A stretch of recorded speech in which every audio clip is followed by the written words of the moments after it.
Je suis Tinkin Maurice, chargé de l'éducation pour le compte de l'association Action sociale africaine, qui œuvre dans 3 principaux domaines que sont l'éducation, la santé et l'agriculture.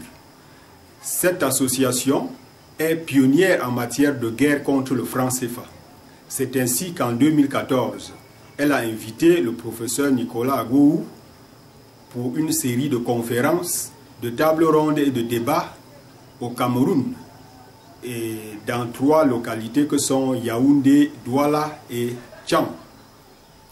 Ces activités avaient pour objectif d'édifier les Camerounais en particulier et les Africains de la zone franc en général sur la servitude monétaire imposée par la France depuis le 26 décembre 1945. Les peuples africains de la zone franc devraient savoir que les accords qui ont été signés entre la France et les chefs d'État des pays concernés entrent à leur terme en 2020. À ce sujet, ils doivent se mobiliser dès maintenant pour que la France ne puisse plus utiliser une autre ruse pour amener les chefs d'État à signer d'autres accords qui vont encore nous plonger dans une servitude pour des dizaines d'années. Nous sommes au XXIe siècle et il est inadmissible que la France, pays de la liberté, puisse maintenir 200 millions d'Africains dans la servitude. La monnaie ne se débat pas. Les Africains de cette zone exigent que la France puisse savoir que la liberté n'a pas de prix.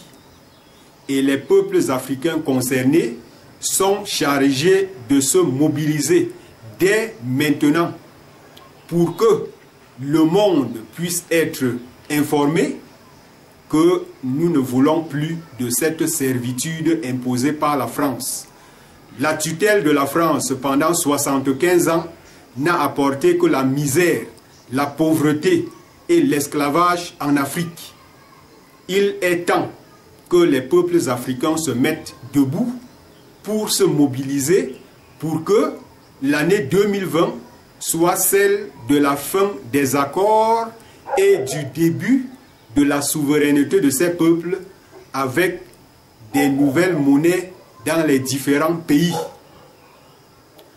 Cette action qui a lieu en ce moment et qui vise à mobiliser un groupe d'États pour parler de cette monnaie-là est une action qui vise à utiliser encore une ruse pour montrer qu'il est difficile de sortir de cette monnaie.